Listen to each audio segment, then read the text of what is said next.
हरिओम। ओम आनंद ma'am, Om Shanti ma'am, ओम ज्ञान ma'am. आप सभी दर्शकों का हमारे चैनल पर स्वागत है। आज हम लोग बीएड थर्ड सेमेस्टर के अंतर्गत समाजवादी नारीवाद के अंतर्गत लिंग यानी स्त्री पुरुष का क्या स्वरूप होना चाहिए या स्त्री पुरुष का क्या व्यवहार होना चाहिए, इसका अध्ययन करेंगे। इसको हम लोग थोड़ा सा देखते हैं। समाजवादी क्या होता है? समाजवादी एक प्रकार से समझिए कि समानता का व्यवहार से संबंधित है। समाजवादी दृष्टिकोण का मतलब ये है कि आर्थिक रूप से, सामाजिक रूप से और राजनैतिक रूप से, कार्यों के दृष्टिकोण से, व्यवहारिक दृष्टिकोण से, पद और स्थान के दृष्टिकोण से समानता का अधिकार, उसे हम क्या कहते हैं? समाजवादी दृष्टिकोण, समाजवादी कहते हैं। और रह गई समाजवादी नारीवाद क्या है? यानी समानता का दृष्टिकोण विभिन्न क्षेत्रों में अपनाते हुए महिलाओं के प्रति स्वस्थ दृष्टिकोण का निर्माण करना समाजवादी नारीवाद कहलाता है। अब समाजवादी नारीवाद के लिए स्त्री पुरुष में जो भेद है, यानी लिंग का मतलब होता है स्त्री और पुरुष का जो भेद है, जो स्वरूप है, जो स्त्री पुरुष का जो स्वरूप है, उसके आधार पर समाजवादी नारीवाद दृष्टिकोण या विचारधारा किस प्रकार समाज में उत्पन्न की जाए, इसके विषय में अध्ययन हम लोग करेंगे। वास्तव में स्त्री पुरुष का निर्धारण ये प्राकृतिक रूप से होता है, यानी ईश्वरीय देन होती है, प्रकृति के द्वारा ही ये सब निर्मित होते हैं। इसको जानबूझ करके नहीं किया जा सकता है। हाँ, फिलहाल में विज्ञान के कुछ शोधों ने ऐसा कर दिया है कि स्त्री को पुरुष, पुरुष को स्त्री बनाया जा सकता है, परंतु शारीरिक रूप से बनाया जा सकता है, भावनात्मक मानसिक रूप से नहीं बनाया जा सकता। प्रकृति का अपना अद्वितीय स्थान होता है। इसको अगर हम देखें तो इस समाजवादी नारीवाद विचारधारा के अंतर्गत जो स्त्री पुरुष के आधार पर जो भेद होता आ रहा है, उसे किस तरह से समाप्त किया जाए और महिलाओं के प्रति स्वस्थ दृष्टिकोण का निर्माण किया जाए, उसको हम लोग देखते हैं। पहला है, उसके लिए आवश्यक है कि लिंग परीक्षण पर रोक लगा दी जाए, यानी महिलाओं के या पुरुषों द्वारा महिलाओं की जो परीक्षण कराए जाते हैं कि गर्भावस्था में कि लड़का है या लड़की, इस पर पूरी तरह से प्रतिबंध लगा दिया जाए। कहा तो जाता है प्रतिबंध लगाने के लिए, परंतु जो स्थानीय तौर पर जो विज्ञान के उपकरण हैं, जो भी अपना अल्ट्रासाउंड है, जो कुछ भी है, वो जो उपकरण है वह उपकरण अन्य रोगों की बीमारियों के काम में भी आता है, उसको जांच परख करने में। परंतु लोग होता क्या है कि भविष्य को सोच करके परीक्षण कराने में सफल हो जाते हैं। जब तक इसको जो है रोक नहीं लगेगा, तब तक स्त्री पुरुष के आधार पर जो होने वाले भेदभाव हैं, उसमें समाजवादी दृष्टिकोण उत्पन्न होना कठिन है। पढ़ाने को तो पढ़ाया ही जाएगा। अब रह गई बात कि प्रकृति कब ऐसा अवसर देगी और समाज कब इस तरह से सोच करके व्यवहार करेगा, ये अलग बात है। दूसरा देखते हैं कन्या भ्रूण हत्या पर रोक।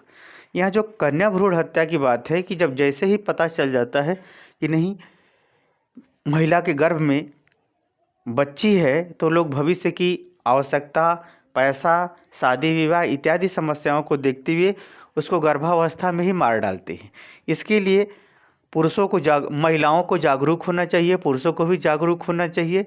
एक मानवतावादी दृष्टिकोण का अगर विकास कर दिया जाए तो कन्या भ्रूण हत्या पर रोक लग सकती है। आज भी देखिए जो बड़े पढ़े लिखे लोग हैं, वह लड़के लड़कियों में कोई भेद नहीं करते। यही कारण है कि वो बच्चियाँ रहती हैं तभी प्रसन्न रहते हैं, लड़के रहते हैं तभी प्रसन्न रहते हैं। यानी ये जो कन्या भ्रूण हत्या जो अशिक्षा या मध्यम वर्ग और निम्न वर्ग की जो नियति बन गई है, या मजबूरी में जो अपना घिनौना व्यवहार अपना लिए हैं, उसे दूर करने के लिए, यानी कन्या भ्रूण हत्या को रोकने के लिए पर्याप्त शिक्षा महिलाओं की बहुत ज़रूरी है और पुरुषों की भी ज़रूरी है।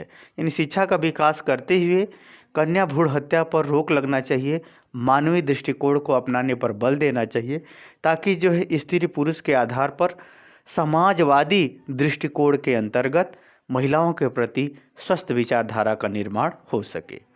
यदि हम तीसरा बात करें, स्त्री आत्मरक्षा या सम्मान के लिए कठोर नियम। स्त्री आत्मरक्षा यानी स्त्रियों के आत्मसम्मान यानी मानव द्वारा, मनुष्यों द्वारा, पुरुषों द्वारा कुछ ऐसे भी लड़ाई झगड़े व्यवहार विचार किए जाते हैं जो महिलाओं के प्रति एक जो है उनके रूह को कपा देता है, जैसे जला देना, मार देना, दहेज के लिए प्रताड़ित करना। यानी उसके आत्मरक्षा यानी उसकी रक्षा और आत्मसम्मान के लिए इसके लिए कठोर नियम बने। जब कठोर नियम बनेगा तो महिलाएं क्या कर लेंगी, अपने आत्मसम्मान की रक्षा कर लेंगी और पुरुषों के समान विचार भाव उनके अंदर उत्पन्न होगा और स्त्री पुरुष के आधार पर जो भेद है वह समाप्त हो जाएगा या कम हो जाएगा। आगे चलते हैं, चौथा देखते हैं, अवसरों में समानता। सरकार वैधानिक तौर पर तो अवसरों की समानता की बात करती है, परंतु अभी कुछ वर्षों से यह प्रयास किया जा रहा है कि 50-50% सीटों बांट करके महिलाओं का अलग मेरिट, पुरुषों का अलग मेरिट बना दिया जाता है। फिर भी इस बात का ध्यान रहे कि चाहे जीवन से रोजगार से संबंधित अवसर हो या किसी क्रिया से संबंधित अवसर हो, वह सार्वजनिक और निजी दोनों क्षेत्रों में जब अवसरों की समानता पर बल दिया जाएगा तब स्त्री पुरुषों में जो भेदभाव है, पुरुषों द्वारा जो स्त्रियों के प्रति भेदभाव उसे दूर करते हुए समानता की विचारधारा के द्वारा स्त्रियों के प्रति स्वस्थ दृष्टिकोण का निर्माण किया जा सकता है। यानी सार्वजनिक और निजी क्षेत्रों दोनों में जब अवसरों की समानता दिया जाएगा तब ये संभव है। आगे चलते हैं, पांचवा की अगर हम बात करें, नारी शोषण या व्यापार पर कठोर प्रतिबंध। यहाँ जो महिलाओं का जो शोषण होता है, अधिक कार्य करा करके कम वेतन देना, पद या मजबूरी का फायदा उठाते हुए शारीरिक शोषण करना, या ये कहें कि महिलाओं के प्रति जो व्यापार के माध्यम से अन्य क्षेत्रों में देह व्यापार संबंधी गलत कार्य, गंदे कार्य पैसे के लिए लोग कराते हैं और उनको संरक्षण प्रदान करते हैं, ऐसे पुरुषों पर भी कठोर प्रतिबंध लगना चाहिए या इनको कठोर से कठोर सज़ा देनी चाहिए। यानी इसमें तत्काल यानी सज़ा का प्रावधान हो, इसमें लंबा कोर्ट का कोई चक्कर न हो, तब जाकर के जो है स्त्री पुरुषों के प्रति यानी पुरुषों द्वारा स्त्रियों के प्रति स्वस्थ विचारधारा, समाजवादी विचारधारा का उदय होगा, व्यवहार का उदय होगा, सोच समझ का निर्माण होगा। आगे चलते हैं, आर्थिक रूप से समानता। महिलाओं में जो आर्थिक रूप से समानता पर बल देना चाहिए, यानी महिलाओं को जो आर्थिक रूप ज़्यादा काम करा के कम पैसा देना है, ये सब नहीं होना चाहिए। और आर्थिक रूप से समानता का मतलब एक प्रकार से संपत्ति में भी उनको समान अधिकार मिलना चाहिए जितना पति का अधिकार हो, यानी उत्तराधिकार में पति पत्नी दोनों हों, ऐसे टाइप का हो। पुत्री के रिश्ते में भले ही न हो, परंतु पत्नी के रिश्ते में, माँ के रिश्ते में उनका संपत्ति में पुरुषों के ही समान अधिकार होना चाहिए। तब जो है स्वस्थ नारीवाद समाजवादी दृष्टिकोण से महिलाओं के प्रति निर्मित होगा। आगे चलते हैं, संवैधानिक रूप से समानता। संवैधानिक रूप से यहाँ समानता एवं प्रोत्साहन की बात हो रही है।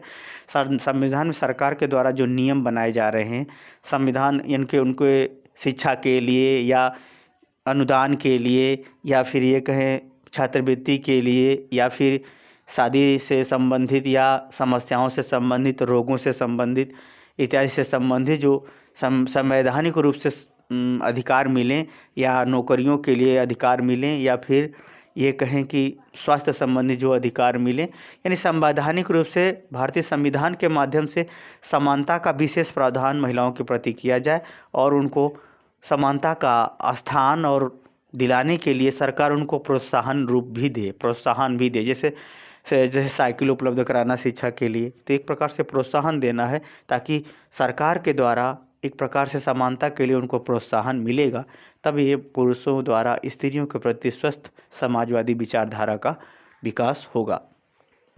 आगे चलते हैं, संपत्ति संबंधी निजता का अधिकार। इसे जो निजता का अधिकार है अनुच्छेद 21A के अंतर्गत अनुच्छेद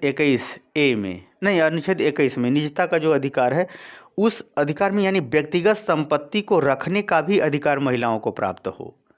व्यक्तिगत रूप से महिलाओं को अपने पास संपत्ति रखने का भी अधिकार प्राप्त हो, ताकि वैसे भी भारतीय महिलाएं बचत के मामले में तो बहुत अच्छी हैं, फिर भी संपत्ति के संदर्भ में अगर उनको कुछ निजी और व्यक्तिगत रूप से अधिकार होगा तो असमय में या दुर्घटनाओं में या फिर अन्य समस्याओं के अंतर्गत वह महिला अपने समाज में हीन भावना को न रखते हुए सरवाइव कर सकेगी, समाज में स्वस्थ रूप से जी सकेगी, ताकि जो है उसको जो है दुर्घटना या प्राकृतिक दुर्भाग्य के अंतर्गत वह समाज में स्वस्थ रूप से जी सके, अपने सामाजिक दायित्व के साथ साथ निजी दायित्वों को पूरा कर सके। इसके लिए भी सरकार को या समाज को संपत्ति में महिलाओं को कुछ निजीगत अधिकार दे देना चाहिए। इस प्रकार से अगर हम देखते हैं तो समाजवादी यानी समानता के विचारधारा के अंतर्गत महिलाओं के प्रति स्वस्थ दृष्टिकोण विकसित करने के लिए जो स्त्री पुरुष में जो भेदभाव है उसे समाप्त करके हम स्वस्थ दृष्टिकोण का निर्माण कर सकते हैं। मुझे उम्मीद है कि आप समझ गए होंगे कि समाजवादी नारीवाद क्या है और उसके अंतर्गत स्त्री पुरुष के आधार पर भेदभाव को किस तरह से कम करके स्वस्थ दृष्टिकोण का निर्माण किया जाए, आप उसे समझ गए होंगे। एक जान लीजिए कि जो पेपर है इसी पर पूरा बेस्ड है, स्त्री पुरुष के आधार पर ही बेस्ड है, जिसमें महिलाओं को एक प्रकार से उनके दायित्व और कर्तव्यों और आवश्यकताओं के अनुसार स्वस्थ दृष्टिकोण, स्वस्थ स्थान, स्वस्थ अधिकार और स्वस्थ सम्मान प्राप्त कराने संबंधी विचारधाराओं पर पूरा संबंधित पेपर ही है। आप, मुझे उम्मीद है कि आपसे समझ गए तो कमेंट बॉक्स में ज़रूर बताइए। साथ ही मेरे चैनल को लाइक शेयर सब्सक्राइब भी कीजिए। आज के लिए इतना ही। हरिओम।